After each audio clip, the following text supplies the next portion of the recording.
Nesargi police station ವ್ಯಾಪ್ತಿಯಲ್ಲಿ March 30ನೇ ತಾರೀಕು 2026 March 30ನೇ ತಾರೀಕು ಒಂದು ಸಿದ್ದೇಶ್ವರ ಜಾತ್ರೆ ಒಂದು ನಡೀತಾ ಇತ್ತು. ಸುಮಾರು ರಾತ್ರಿ ಒಂದು 11:30 ಗಂಟೆ ಸಂದರ್ಭದಲ್ಲಿ ಒಂದು ಕೊಲೆ ಪ್ರಕರಣ ದಾಖಲಾಗಿದೆ. ಈ ಸಂದರ್ಭದಲ್ಲಿ ತಕ್ಷಣ ಸಿದ್ದೇಶ್ವರ ಜಾತ್ರೆ ಮತ್ತು ಸುಮಾರು ಜನ ಇರುವುದರಿಂದ ಸ್ಥಳಕ್ಕೆ ಇಮಿಡಿಯೇಟ್ಲಿ ಇನ್ಸ್ಪೆಕ್ಟರ್ ಅಲ್ಲಿಯೇ ಸುತ್ತಮುತ್ತನೇ ಇದ್ದರು, ಜಾತ್ರೆ ಬಂದೋಬಸ್ತಲ್ಲಿ ಇದ್ದರು ಮತ್ತು DSP ಅವರು ಇವನ್ ಪರ್ಸನಲಿ ನಾನು ಮತ್ತು ಟೀಮ್ ಕೂಡ ಹೋಗಿದ್ದೀವಿ. ಜಾತ್ರೆ ಮತ್ತು ಎಲ್ಲ ಕಮ್ಯುನಿಟಿಯ ಸೇರಿದವರು ಕೂಡ ಅವತ್ತು ಇದ್ದ ಕಾರಣ ನಾವು ತಕ್ಷಣ ರಾತ್ರಿ ನಾನು ಇಲ್ಲಿಂದ ಕೂಡ 1:30ಕ್ಕೆ ಸ್ಥಳಕ್ಕೆ ಹೋಗಿದೆ. ಆ ಕೇಸಲ್ಲಿ ಏನಾಗಿದೆ ಅಂದ್ರೆ ಶಂಕನಗೌಡ ಬಸನಗೌಡ ಪಾಟೀಲ್ ಇವ್ರಿಗೊಂದು 50 ವಯಸ್ಸು. ಜಾತ್ರೆ ಮುಂದೆ ಹೋಗ್ತಾ ಇದೆ, ಇವರು ಹಿಂದುಗಡೆಯಿಂದ ಸ್ವಲ್ಪ ಕುಡಿದಿರ್ತಾರೆ. ಒಬ್ಬರ ಮನೆ ಮುಂಚೆ ಈಗ ಆರೋಪಿಯಲ್ಲಿ ಯಾರು ಇದು ಅವ್ರ ಮನೆ ಮುಂಚೆ ಇವರು ಹೋಗಿ ಸುಮಾರು ಟೈಮ್ ಡಾನ್ಸ್ ಆಡಿಕೊಂಡಿರೋದು ಕಂಡು ಬಂದಿರ್ತದೆ. ಸೊ ಈ ಎರಡು ಮನೆಗೆ ಶಂಕನಗೌಡ ಪಾಟೀಲ್ಗೂ ಮತ್ತು ಮುದುಕಪ್ಪ ಅಂದರೆ ಇನ್ನೊಬ್ಬರು ಅವ್ರ ಮನೆ ಮುಂಚೆ ಇದು ಘಟನೆ ಆಗಿದೆ. ಈ ಮುದುಕಪ್ಪಕ್ಕೂ ಶಂಕನಗೌಡ ಪಾಟೀಲ್ಗೂ ಪೊಲಿಟಿಕಲ್ ರೈವಲರಿ ಸ್ವಲ್ಪ ಇದೆ. ಶಂಕನಗೌಡ ಪಾಟೀಲ್ ಅವರ ಸಹೋದರರು ಒಬ್ಬರು ಎಕ್ಸ್ ಚೇರ್ಮನ್ ಆಗಿರ್ತಾರೆ. ಈಗ ಮುದುಕಪ್ಪ ಅವನ ಹೆಂಡತಿ ಕೂಡ ಪಂಚಾಯತ್ ಪ್ರೆಸಿಡೆಂಟ್ ಆಗಿರ್ತಾರೆ. ಅದಲ್ಲದೆ ಮತ್ತು ಹುಡುಗ ಹುಡುಗಿ ವಿಚಾರದಲ್ಲಿ ಈ ಫ್ಯಾಮಿಲಿಯವರು ಆ ಫ್ಯಾಮಿಲಿಗೆ ಒಂದು ಸಂಬಂಧ ಇತ್ತು. ಅದು ಎರಡು ಮದುವೆ ಆಗಿಲ್ಲ. ಆ ವೈಮನ್ಸು ಕೂಡ ಈ ಎರಡು ಫ್ಯಾಮಿಲಿಗೂ ಕೂಡ ಇತ್ತು.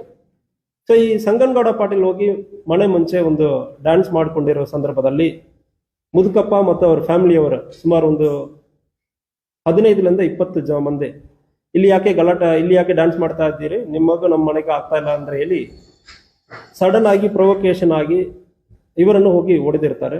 ಆ ಸಂದರ್ಭದಲ್ಲಿ ಕೊಡ್ಲಿ ಮತ್ತು ಕಟ್ಟಿಗೆ, ಚೈನ್, ಸೈಕಲ್ ಚೈನ್ ತರ ಇರುವ ಚೈನ್ ಇದೆಲ್ಲ ತಗೊಂಡೋಗಿ ಸಿವಿಯರ್ ಆಗಿ ಅಸಾಲ್ಟ್ ಮಾಡಿರ್ತಾರೆ. ಆ ಸಂದರ್ಭದಲ್ಲಿ ಶಂಕನಗೌಡ ಪಾಟೀಲ್ ಸೀರಿಯಸ್ ಇಂಜುರಿ ಆಗಿ ಡೆತ್ ಆಗಿರ್ತಾರೆ. ಬೈಲೊಂಗಲ್ ಹಾಸ್ಪಿಟಲ್ಗೆ ತಗೊಂಡು ಹೋಗೋ ಸಂದರ್ಭದಲ್ಲಿ ಈ ಶಂಕನಗೌಡ ಬಸನಗೌಡ ಪಾಟೀಲನ್ನು ಕೂಡ ರಾತ್ರಿಯೇ ಡೆತ್ ಆಗಿರ್ತಾರೆ. ಈ ಕೇಸಲ್ಲಿ ಇದು ಬೇರೆ ನಾವು 11 ಜನವನ್ನು ಅರೆಸ್ಟ್ ಮಾಡಿದ್ದೀವಿ. ಮರ್ಡರ್ ಕೇಸ್, ಕೊಲೆ ಮಾಡಿರುವ ಪ್ರಕರಣದಲ್ಲಿ 11 ಜನ. ಒಂದು ಕೇಸಲ್ಲಿ ಯಾವುದೇ ಕಾರಣಕ್ಕೂ ನೀವು ಒಂದು ಮರ್ಡರ್ ಮಾಡ್ತಾ ಇದ್ದಾರೆ, ಪಕ್ಕದಲ್ಲಿ ಇರ್ತೀರಿ, ನೀವು ಅವರು ಹೊಡಿತಾ ಇದ್ದಾರೆ, ನೀವು ತಡೀತಾ ಇಲ್ಲ ಅಂದ್ರೆ ಸಂದರ್ಭದಲ್ಲಿ ನಿಮ್ಮ ಪಾತ್ರವನ್ನು ಕೂಡ ಬರ್ತದೆ. ಅದಕ್ಕಾಗಿ ಈ ಕೇಸಲ್ಲಿ 11 ಜನರನ್ನು ನಾವು ಅರೆಸ್ಟ್ ಮಾಡಿದೀವಿ ಆಲ್ರೆಡಿ. ಮತ್ತು ಈಗ ಇವರೆಲ್ಲ ಜೈಲಲ್ಲಿ ಇದ್ದಾರೆ. ದೇವಪ್ಪ ಮುದುಕಪ್ಪ ಅಂದ್ರೆ ಇವ್ರಿಗೆ 46 ವಯಸ್ಸು. ಶಿವನಪ್ಪ ಬಳಗನವರ್ ಇವ್ರಿಗೆ 36 ವಯಸ್ಸು. ವಿಜಯ್ ಸುರೇಶ್ ಬಳಗನ್ನವರ್ 26 ವರ್ಷ. ಸೂರಪ್ಪ ಬಸಲಿಂಗಪ್ಪ ಬಳಗನ್ನವರ್, ಸಿದ್ದಪ್ಪ ಬಸಪ್ಪ ಸಿಂಗಡಿ, ನಾಗರಾಜ್ ರಾಮಪ್ಪ ಬಳಗನ್ನವರ್, ಲಕ್ಷ್ಮಪ್ಪ ಬಸವಂತಪ್ಪ ಬಳಗನ್ನವರ್, ಮಂಜುನಾಥ್ ಮಾರುತಿ ಬಳಗನ್ನವರ್, ರಾಮಪ್ಪ ಬಸಲಿಂಗಪ್ಪ ಬಳಗನ್ನವರ್, ಅಜ್ಜಪ್ಪ ಲಕ್ಷ್ಮಣ್, ಶಿವಾನಂದ್ ಪ್ರಕಾಶ್ ಕರಿಕಟ್ಟಿ. 11 ಜನವನ್ನು ಕೂಡ ಆಲ್ರೆಡಿ ಅರೆಸ್ಟ್ ಮಾಡಲಾಗಿದೆ.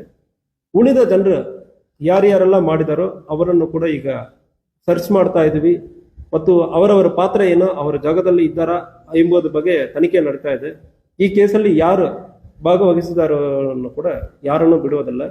ಈ ಕೇಸನ್ನು ಪರ್ಸನಲಿ ಅವತ್ತು ರಾತ್ರಿ ನಾನೇ ಕೂಡ ಸಂಪೂರ್ಣವಾಗಿ ನಾನು DSP ವೀರಯ್ಯ ಹಿರೇಮಠ ಮತ್ತು officers, local officer, Nesargi inspector ಮತ್ತು ಸುತ್ತಮುತ್ತ ಇರುವ ಕಿತ್ತೂರು ಪೊಲೀಸ್ ಇನ್ಸ್ಪೆಕ್ಟರ್ ಎಲ್ಲರೂ ಕೂಡ ಜಾಗಕ್ಕೆ ಹೋಗಿ ಇಮಿಡಿಯೇಟ್ಲಿ ಲಾ ಅಂಡ್ ಆರ್ಡರ್ ಅನ್ನು ಮೇಂಟೈನ್ ಮಾಡಿದ್ದೀವಿ ಮತ್ತು ಅರೆಸ್ಟ್ ಕೂಡ ಇಮಿಡಿಯೇಟ್ಲಿ ಪ್ರಯತ್ನ ಮಾಡಿದ್ದೀವಿ.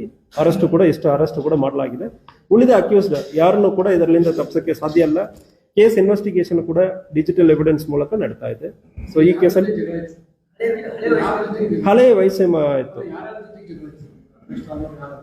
ಸೊ ವಿಕ್ಟಿಮ್ ಇದರಲ್ಲಿ ತೀರೋಗಿರೋರು ಶಂಕನಗೌಡ ಬಸನಗೌಡ ಇವರು ಮೃತಪಟ್ಟಿರ್ತಾರೆ. ಇವರು ಹೋಗಿ ಮುದುಕಪ್ಪ ಎಂಬುವರ ಮನೆ ಮುಂಚೆ ಡ್ಯಾನ್ಸ್ ಆಡ್ತಾ ಇದ್ದಾರೆ. ಆ ಡ್ಯಾನ್ಸ್ ಮಾಡುವ ಸಂದರ್ಭದಲ್ಲಿ ಮುದುಕಪ್ಪ ಮತ್ತು ಅವ್ರ ಫ್ಯಾಮಿಲಿ ಈ 11 ಜನ, ಈಗ ನಾನು ಹೇಳಿದನಲ್ಲ, ಈ 11 ಜನರು ಸೇರಿ ಈ ಶಂಕನಗೌಡ ಬಸನಗೌಡರನ್ನು ಹೊಡೆದಿದ್ದಾರೆ. ಹೊಡೆಯುವ ಸಂದರ್ಭದಲ್ಲಿ ಅವನು ಮೃತಪಟ್ಟಿರ್ತಾನೆ.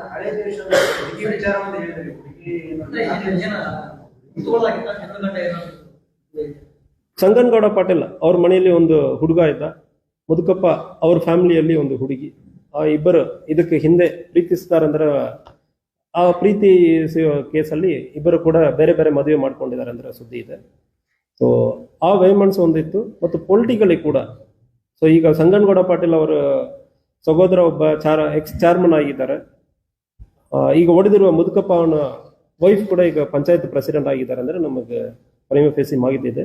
ಪೊಲಿಟಿಕಲ್ ರೈವಲರಿ ಮತ್ತು ಇಂಥ ಬೇರೆ ಬೇರೆ ವಿಚಾರಗಳಿರೋದ್ರಿಂದ ಈ ವೈಮನಸ್ಯದಿಂದ ಪ್ರೊವೊಕೇಶನ್ ಆಗಿದೆ, ಅದರಿಂದ ಮರ್ಡರ್ ಆಗಿದೆ.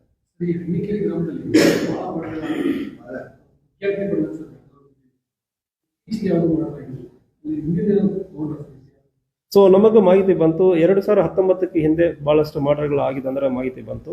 ಈಗ ಇವರೊಬ್ಬರು ಮಾತ್ರ ಇಲ್ಲ, ನಾವು ಆಲ್ರೆಡಿ ಇನ್ಸ್ಪೆಕ್ಟರ್ನ ಅಲ್ಲಿಯೇ ನಿಂತು ಈ ಜನರಿಗೆ ಕಾನೂನು ನಾವು ಹೆಂಗೆ ಅವ್ರ ಕಾನೂನು ಬಗ್ಗೆ ಅರಿವು ಮೂಡಿಸಬೇಕು, ಕಾನೂನು ಏನಂದ್ರೆ ನಾವು ತೋರಿಸ್ತೀವಿ. ಬೇರೆ ಬೇರೆ ಕಾನೂನನ್ನ ಕೂಡ ನಾವು ಸ್ಟ್ರಿಕ್ಟ್ ಆಗಿ ಅಲ್ಲಿ ಸಣ್ಣ ಪುಟ್ಟ ವಿಚಾರಗಳನ್ನು ಕೂಡ ಸ್ಟ್ರಿಕ್ಟ್ ಆಗಿ ಇಂಪ್ಲಿಮೆಂಟ್ ಮಾಡಕ್ಕೆ ಹೇಳಿದ್ವಿ. ಸಣ್ಣ ಪುಟ್ಟ ಹೊಡೆದಾಟ ಆಗೋ ಸಂದರ್ಭದಲ್ಲಿ ಕೂಡ ಈ ಹಣ್ಣಿಕೆರೆಯಲ್ಲಿ ಪ್ರತಿಯೊಂದಕ್ಕೆ FIR ಆಗ್ತದೆ. ಹೆಚ್ಚು ಕಡಿಮೆ ಆಗುತ್ತಂದ್ರೆ ಗಡಿಪಾರು ಮಾಡ್ತೀವಿ. ಗಡಿಪಾರು ಪ್ರಪೋಸಲ್ ರೆಡಿ ಮಾಡಕ್ಕೆ ಹೇಳಿದ್ದೀನಿ. ಸೊ ಯಾರು ಹೊಡೆದಾಟಕ್ಕೆ ಇನ್ವಾಲ್ವ್ ಆಗ್ತಾರಂದ್ರೆ ಯಾರಿಗೂ ಅವಕಾಶ ಇಲ್ಲ. ಹಣ್ಣಿಕೆರೆ ಪರ್ಟಿಕ್ಯುಲರ್ಲಿ ನನ್ನ ಗಮನದಲ್ಲಿ ಇರ್ತದೆ, ಯಾರಿಗೂ ಏನೂ ಅವಕಾಶ ಇರಲ್ಲ ಮುಂದಿನ ದಿವಸ.